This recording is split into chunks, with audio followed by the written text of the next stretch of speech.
Hey, welcome back everybody. Yes, I know it's been a while since you've seen me, but rest assured we have been extremely busy.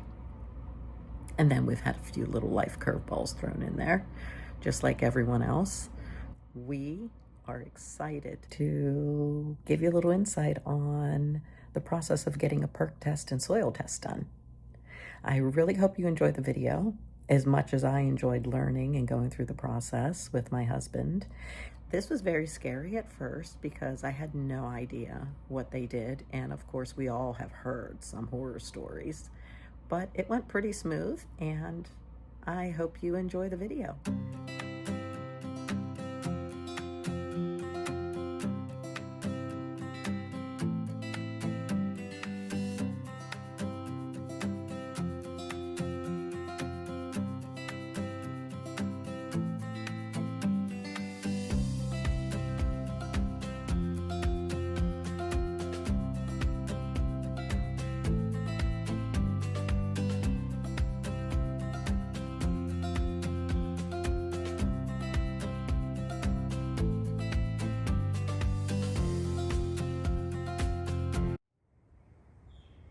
Today we're digging the holes for the perk test, about 20 inches.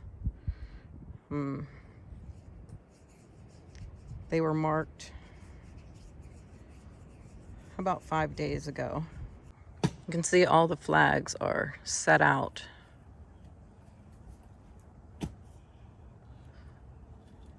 in a type of grid with a total of 6.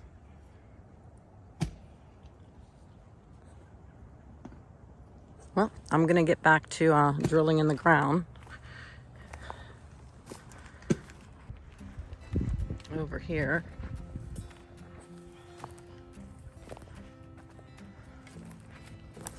Festo comes behind and he digs them out with the post hole digger and a shovel.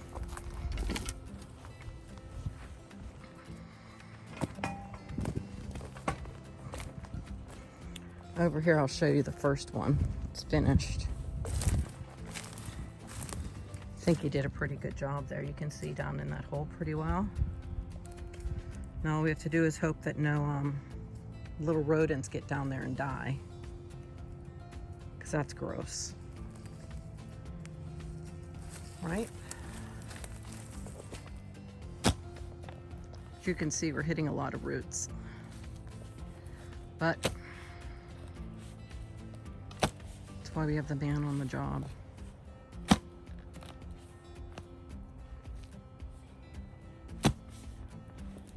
Apparently, folks, this is husband abuse.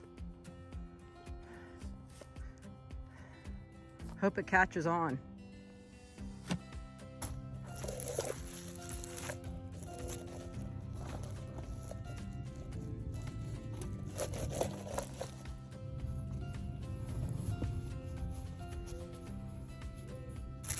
You can see the lines I'm doing in there. That's scarifying, making it so it looks like it would naturally, so it would absorb dirt naturally, water naturally, as it was undisturbed. You don't want it smooth in there. Kind of score it. They call it scarifying. Well, scoring's a good word too. Scoring's a word I understand. I'm gonna make sure there's no dead animals down in this thing.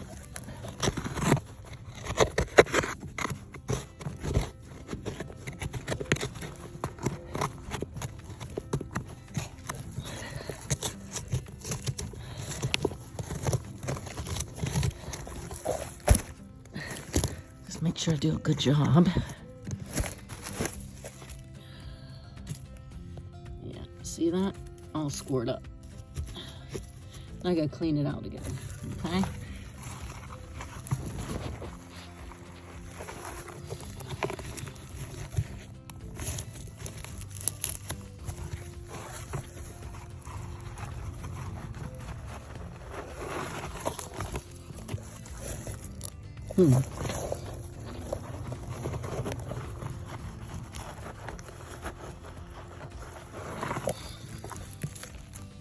All right, well, think I did a good job on that one. Do this one, and then after this, there's like 4 more. Then we're gonna put sand in these bad boys. And about 2 inches. And then we're gonna film with water and come back tomorrow. Check it out. Not sure exactly what they're looking for. Probably to have it drain nicely. But I don't know what rate. So, yeah, folks, we'll see tomorrow. I gotta finish these up real quick before Festo comes up, because then we're gonna dump the sand and water in there, and then we gotta cut out of here. So until tomorrow, let's see what happens. Pray we pass this perk test. There's actually some guys don't even use these. What they'll do, they'll just take a nail and they'll stick the nail in the top of the pit, like right around like here. Yeah. They'll fill the water up the nail, and then they'll take a tape measure and they'll just measure down to the bottom of the water every 10 minutes or every half hour. Okay. And they'll do it off of that. I don't like that just because then you're... This is much simpler. You can see from... Yeah, it's easier to read. You don't have to worry about measuring at the water by hand every time if it's hard to see down, if it like drops real far. So I like these, and they're pretty easy to set. The only benefit I'd say to the nail is if you're at a site that's like real deep in the woods without a road to get to, you don't have to cart all these tubes around with you. So, but I'm gonna get started on these right now. 1, 2, 3, 4, 5, 6, 7.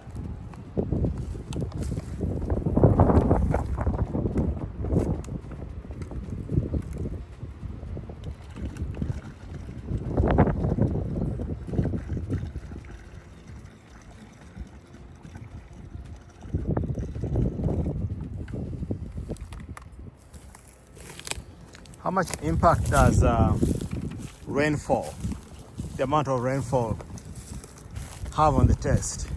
It shouldn't too much, which is why we do that pre-soak the day before. Yeah. Because we go into all the tests assuming that the soil is saturated to a certain degree.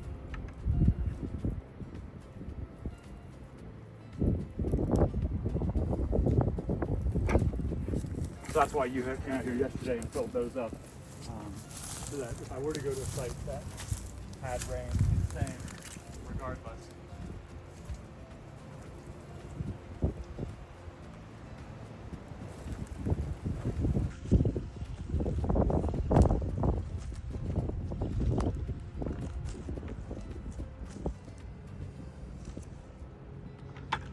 What is the standard distance the septic system has to be from the house? Septic system, the absorption area has to be 10 feet and the tanks has to be 10 feet. From the house? From the house, yeah. So the edge of the sand mound would have to be 10 feet from the house, and the tanks as well would have to be 10 feet. Minimum? Minimum, yeah. They can be more. So Okay. have them as far away as you want.